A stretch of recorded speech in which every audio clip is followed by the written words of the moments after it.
Well, I'm director of orchestras at Wichita State University, which means I conduct the orchestra, I administer the program. Recruiting is a big aspect of that, and there's some classroom duties as well. I teach the undergraduate conducting sequence, and so I have the beginning conducting class, and then the second semester we call it advanced conducting. I also have a class I teach in the fall, symphonic literature, where in 17, 18 weeks we try to cover 300 years of symphonic composition. That's a lot of fun and a challenge. And then just extensive recruiting, getting out into the schools, working with students, getting to know the high school orchestra directors, and trying to make that connection from the seniors out there, a direct pipeline into Wichita State. I think an academic career chose me. My parents are both retired school teachers, and not musicians necessarily, but people that really understand how to deal with people, how to communicate, how to inspire people. So that importance of education has been instilled in me from day one. It was only a matter of time before the love of music and this respect for education kind of came together. I feel like all conductors are teachers. You think of Daniel Heggie with the Wichita Symphony. He's a teacher. He's teaching the audience. He's teaching the ensemble. And so we in the academic world are just doing it more, maybe in a more codified structure. But I think from an elementary music teacher on up to the greatest professionals that you see, we're all teaching and kind of advocating for the composer, trying to show the audience, show the musicians maybe our vision of what the composer was looking for way back when. We get undergraduate students at Wichita State for a variety of reasons. Sometimes it's just convenience. I mean, we're here, we're in the community, we're respected. It can be a second choice for folks. Oh, I'm auditioning for Juilliard or Eastman or Indiana and didn't quite make it, maybe didn't get a large enough scholarship offer, so I'm going to come to Wichita State. More often than not, it's a personal connection. There's somebody on the faculty that's either visited that student, maybe they've had a private lesson together. Even in some cases, I've been out and worked with high school orchestras, and they've said, this guy's not so bad. You know, let's come and visit a rehearsal and maybe take an audition and see what Wichita State has to offer. Graduate level, students are often very selective, and for good reason. That second step, you've kind of learned the fundamentals as an undergraduate. Now you're looking for maybe more experience, more practical application of the skills that you've learned. The Wichita State School of Music is a great place to apply your skills. We have a wonderful relationship with the Wichita Symphony, and many of our graduate students are members of the symphony. They sit side by side with their studio professor and play on a weekly, bi-weekly basis great symphonic literature. So that connection really helps solidify our reputation as a graduate institution.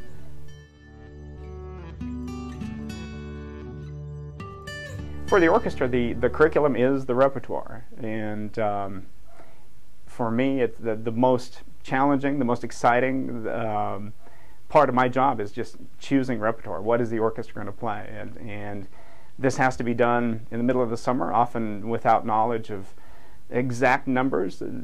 Personnel folks are sometimes in flux up until the first day of class. So you sort of step out on faith a little bit and say, well, we had a good orchestra last year.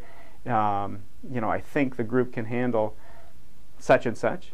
And then you try to balance it. You try to balance 350 years of symphonic repertoire, try to find connections within those pieces where a single program can come together, can have a nice flow from start to finish. That might be a single style that's explored through different countries or different composers. It might be just a wide variety from the Baroque down through the contemporary.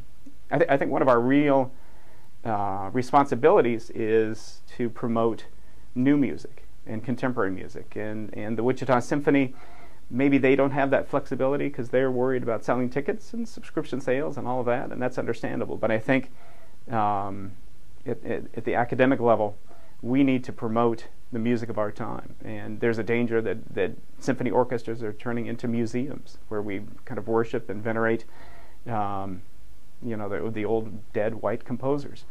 So in my programming, I try to emphasize good quality music from all periods, but particularly from contemporary times. Music that's still going to speak to an audience. That there's going to be a visceral reaction. Maybe it's not a positive reaction right away, but I think there's going to be something on every program that's really going to speak to every member of the ensemble and every member of the audience. The conducting program is small and select, but that allows for students to kind of prepare their own individualized course of study. We have a young man right now who is interested in opera, and so he's pursuing opportunities in rehearsal conducting, and is also conducted a performance last spring. We also, through Dr. Vic Markovich, our director of bands, and myself, we share students, and we think that by giving students some exposure to both of us, that hopefully it expands the benefits that they get here from WSU. So I'll have essentially band conducting students coming over and studying with me, and the same thing, I'll send orchestral conducting students over to the band side, and they get a tremendous benefit from studying with Dr. Markovich. The approach, I think, is very much the same, that you're on the podium. The most important thing you can do is to devise a strong oral image of how you want the music to sound, and that comes through study, of the period, comes through study of the composer and his or her other works. Once you have that burnished oral image, you try to take the ensemble and bring them to that image just as quickly and as efficiently as you can. Obviously, the strings are the one section in a symphony orchestra that is not present in a wind ensemble, but for the most part, I think the mechanics, the study, the analysis is very much the same. As you might imagine, it's not always the students who have the finest skills who go on to professional success. There's so much to be said for perseverance and not taking no for an answer, and learning from your mistakes, learning from rejection. If there's a position that you've wanted and that you auditioned for and aren't accepted, there's a real learning process there. Well, why didn't I get that? What was it about the other students or the other applicants that gave them a leg up over what I'm doing? And take that knowledge and then turn it into a positive for the next audition that comes up. We see that time and again, that the students who apply themselves and just simply don't give up are ultimately the ones that are out there working as professional musicians. In a symphony orchestra, it's very much about the whole.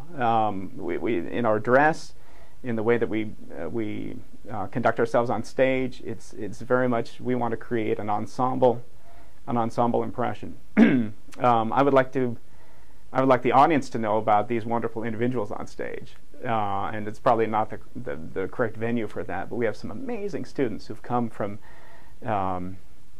rural Kansas, from schools that didn't have an orchestra, from very small orchestra programs and band programs, and they've come here and they've adapted. They've learned how to work with large groups of people. They've learned how to work in an urban setting and to do it successfully. And to see those folks on stage and to see them mature over the course of 4 and 5 years, just so gratifying. And I'd love to be able to share some of those successes with the audience members. WSU is an amazing place. This is a real family atmosphere. In the School of Music, we get along, and that's, having taught at 2 other institutions, that's not something that I say lightly. These are colleagues that are supportive. These are colleagues that bend over backwards to help you if it's within their power to help you and to help students. I think that's one thing that we all share. It's very student-centered. That if we have downtime, or if we have a faculty social event, for example, which we do at the beginning beginning of the year, the holiday time, we'll end up talking about students. Well, is this person's auditioning somewhere? Can we help that person out? I heard that person's looking for a job. Have you heard about anything? I mean, from top to bottom, studio faculty, our academic faculty, our ensemble conductors, we're student-centered, and we're looking to help make the best possible experience for those young people. Well, I think Wichita State, time and again, has demonstrated that we can compete on a national, even an international level. I know the orchestra back in 2008 traveled to Spain and participated in the international cycle of youth orchestras there. And in doing so, I think we demonstrated that on that international stage that we can compare very favorably with other orchestras from around the world. I think it's the strength of our faculty here. I think it's the coherence and logic of our curriculum. I think it's set up in a very logical way, and that we give students a wonderful balance between the practical and the academic. That these are folks that are prepared to go out and work